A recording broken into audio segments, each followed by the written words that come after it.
Hi guys, it's Lucy here from Voice. Last week I had the absolute pleasure of chatting to Matt from the Amazons about the new upcoming album, How Will I Know If Heaven Will Find Me? We talked about a few of the different tracks, the inspirations behind them and the songwriting process, and we had a lot of fun. I hope you enjoyed this video and don't forget to subscribe for more. Bye!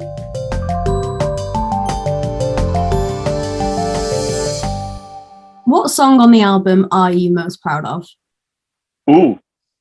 That is a good question. That's a great question.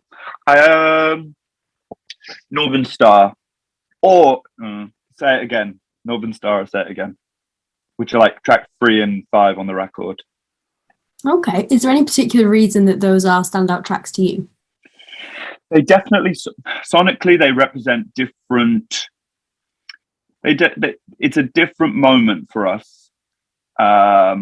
Compared to the last couple of records, we've not really explored this side of songwriting and stuff before. They're probably a little bit more mellower.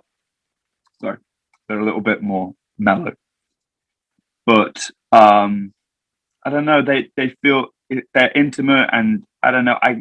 They're songs for me lyrically as well that I can just re-inhabit. They're like a little room I can get back into and just be in that place again. And Say It Again is just that moment where someone kind of professes their love to you and you return it. And that moment, it's like, I'm just saying, say it again, like, because that what I've just heard is fucking absolute. It's like crack. Give it to me again. I've never taken crack. I have no idea what it's like, but I would imagine it's like that. So do you know what I mean? It's like that moment where you're just like, fuck yes, life is great. Kick the door open. Look at these like animated birds that are tweeting around me. This is fucking awesome. It's like that movie 500 Days of Summer, the Hall of Oak scene. They say it again like that for me. And I'm like, fuck yes. And then Northern Star is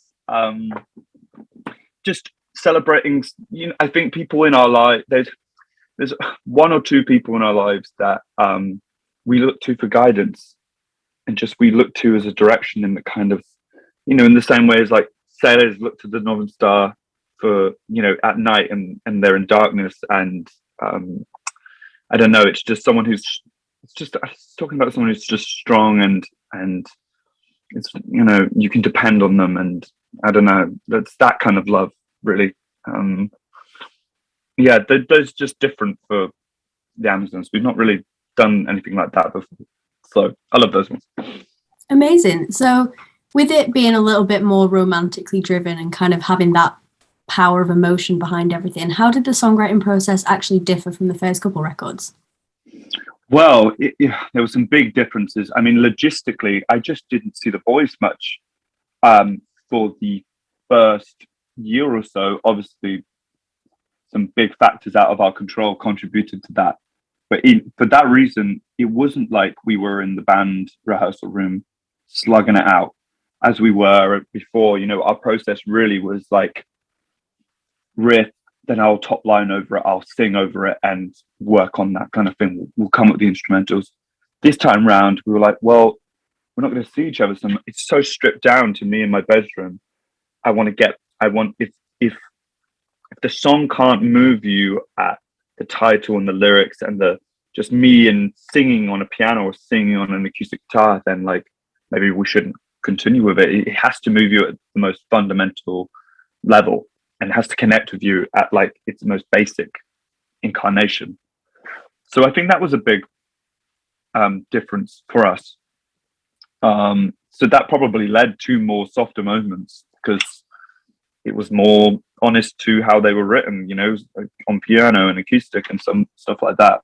And I think lyrically, it's definitely different from the last two records in that I have something that I just have a story to tell. Basically, I just have a focus lyrically on a situation that has so many dimensions that I can attack in lots of different ways.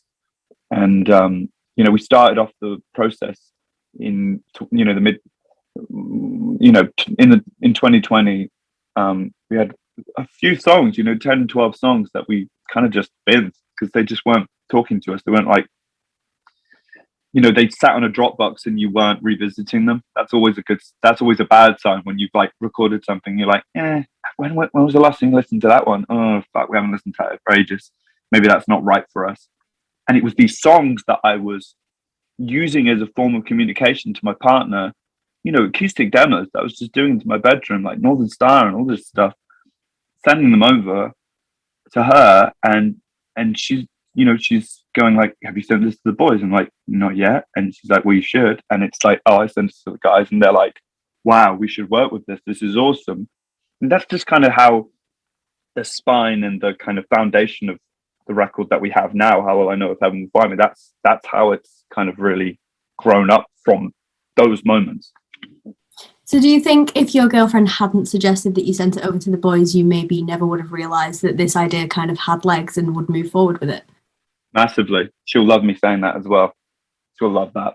Yes, 100%. If it wasn't for her encouragement, I wouldn't front, because they're a little bit more raw than anything I've done before. They're a little bit more personal and close about my true feelings about someone. So I've known these boys for 15 years, and it's what like men in their 20s are like. We're definitely better now as we're getting a little bit older, but it's like so it was a little bit of a leap of faith to send them to the guys, but they were digging it, they were loving it. And I think maybe just that was reflective of how our relationships in the band have grown, just as we've all grown as people on our own individual personal journeys and all gone through good times and bad times.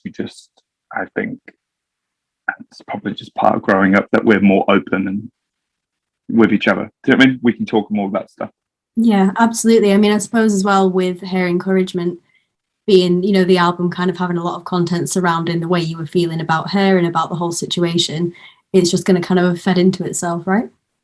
Big time. Yeah, big time. And yeah, you know what? It really snowballed from around October, November 2020. And then we just, this flurry of this year of writing songs. And it's really not usual for the Amazons to write 30-35 songs. It really isn't. We're usually 11 songs, and that's going to be the record, and that's it. Whilst this time it was a lot of songs that we whittled down, and songs that we didn't quite finish in time, that we're still writing now. And I think I don't know, I think maybe we've just found our groove as a band, and it just felt for so many different ways just like a new chapter for us, just in the way we were doing things and how successful they've been, just for our own satisfaction, because stuff hasn't come out yet, so I don't know if it will actually be successful within the parameters of like being commercial or anything, but just it was just successful to us. So I think we're going to carry on doing things this way. Yeah, absolutely. I mean, success is such a personal journey. It doesn't really matter how things go commercially. So when you were kind of deciding which songs to cut down or to get rid of, when they were on the chopping block, how did you make the decision? Well, it's voting. It's talking to you. Actually, our managers, we had to kind of get them involved as like just like the final vote type thing, because we were like, and I think there was a lot of songs that kind of did a similar thing. So there was like there were a lot of songs that like were maybe quieter, or there was a lot of songs that were kind of more the riffy stuff. So it was basically like, I like this riff song, now I like this riff song. So it was kind of, that was where it was, because what kind of story we wanted to tell. That's where the friction was. But I think we're ultimately happy. I do think that. I don't think anyone's like licking their wounds or anything like that. We've got the best record. And then there's a lot of like, we won't, I know you love this song, but it doesn't mean it's gone forever. We can put it out in a future release, that kind of thing. Yeah, absolutely. And half the time things will probably end up in the right place, even if it means delaying it by a few years. It's like, now you can see why that idea was held on to and pushed back further. 100%. That's exactly it. If the album's going to take a slightly different sonic direction, is there any notable influences that you've taken from other artists on this album? Oh my goodness. Yeah, so many. A lot of it was kind of the ball kind of was rolling on that when we went to our last tour was around the States for about 6-7 weeks. And we were just listening to a lot of music that matched what we were saying. And then having life on pause and not being able to go out and travel and stuff, you almost like revisited that kind of music as a form of escape to kind of, evoke memories of like experiences and stuff. I think I actually made a playlist for Jim Abyss, our producer, of like stuff that we really were listening to and we love the spirit of, or we love the snare sound of that, or I love that how they've done this, like this production trick or whatever. There it is. And it was just music like it was like Arcade Fire, The Suburbs, that record. It was Blur, a lot of the 90s stuff, revisiting a lot of like albums that my dad would play in the family car as well, like when we went on like family trips. So Sheryl Crow's debut, Sheryl Crow's second record, her self-titled one, songs like "If It Makes You Happy," that one. I've revisited that. Bowie, definitely his more like Berlin records, late 70s stuff. But maybe new stuff like Casey Musgraves. I loved Golden Hour. I thought it was amazing. There was also a couple of other acts. I think there's also this other act from Los Angeles called Amy Allen. She's mostly a songwriter.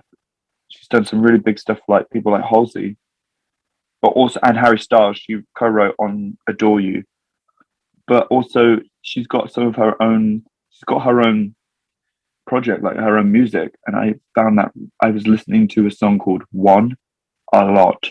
It's just so big and expansive, and it just filled with life and filled with wonder, and I just loved it. And she also had a song called "Queen of Silver Linings" that I loved as well. So yeah, loads of music. Amazing. Definitely interested to see how the kind of Berlin Bowie era, that's my favorite Bowie era easily. Yeah. Interesting to see how that seeps in. So if you were listening to the likes of The Suburbs and stuff, working with Jim must have been an absolute dream for this record, right? Yes, exactly. And working with, like, I mean, he was really top of the list of producers to work with. We've had an amazing time on the first two records with Catherine Marks. And we grew together, and I felt with this new record we want to try something different, and almost Jim has such weight in our genre of music.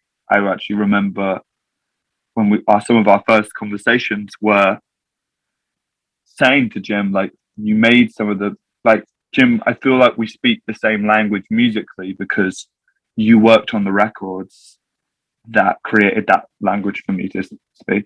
Like, so basically we got on really well musically because obviously because he's the guy who influenced me. So I'm like, I really agree. You know that point you just made? I really agree. We should do that with the vocals. Or like, yes, that I agree, Jim. Fuck yeah.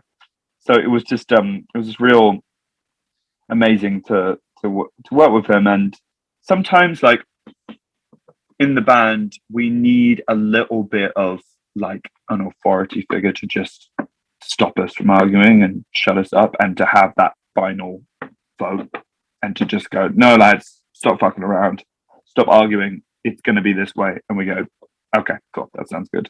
Yeah, sometimes you just need that. We just need that for sure.